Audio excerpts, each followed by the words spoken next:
پاکستان مسلم league نون آزاد کشمیر پنچ کے رہنماؤں نے آپریشن بنیان المرصوص کی شاندار کامیابی پر افواج پاکستان اور حکومت پاکستان کو زبردست خراج تحسین پیش کیا اور اسے پاکستان کی تاریخی کامیابی قرار دیا۔ پریس کانفرنس سے خطاب کرتے ہوئے حلقہ صدر عمران اشرف، سٹی صدر اورنگزیب خان اور دیگر رہنماؤں نے شہداء، زخمیوں اور متاثرین کے لیے حکومت کی جانب سے بروقت امدادی پیکج کی منظوری اور فراہمی کا بھی خیر مقدم کیا۔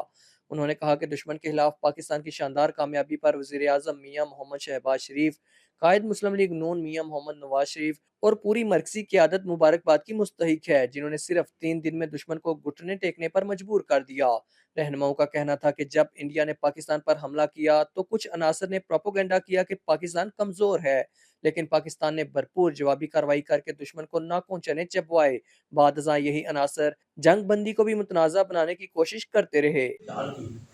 کہ جی وہ لوگوں کو جہاد کی ترغیب دے رہے تھے کہ جی ہم سارے جہاد کریں گے، یہ کریں گے، وہ کریں گے، لیکن جب وقت آیا تو ہمیں وہ منظر سے کہیں غائب نظر آئے۔ تو ہم یہ سمجھتے ہیں کہ ان کو بھی اپنے کردار میں نظر ثانی کرنی چاہیے، اور یہ جو ٹائم ہے اس ٹائم پہ ہم حکومت آزاد کشمیر سے یہ مطالبہ کرتے ہیں کہ وہ اپنی عیاشیاں کم کریں، جو انہوں نے اپنے عیاشیوں کے لیے پیسے رکھے ہوئے ہیں کم از کم اس سے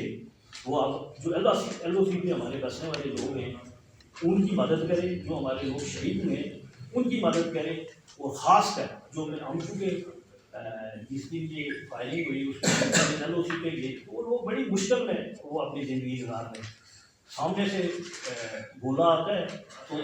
کچھ نہیں رہتا اس میں، تو ان کے لیے ہم یہ سمجھتے ہیں کہ حکومت آزاد کشمیر اگر اپنی عیاشیاں کم کرے اور ان کے لیے کوئی بینکر اور مورچے تعمیر کروائے، کیونکہ ہم نے تو وہاں پہ دیکھا ہے کہ وہ اگر مورچے اور بینکر ہو تو پھر لوگوں کے کم از کم بچنے کے چانسز ہوتے ہیں۔ انہوں نے عوام سے اپیل کی کہ وہ ان چالاک اور سازشی عناصر کو پہچانیں اور ان کی ہر سازش کا منہ توڑ جواب دیں۔ محمد خورشید بیگ، جے کے نیوز، راولاکوٹ۔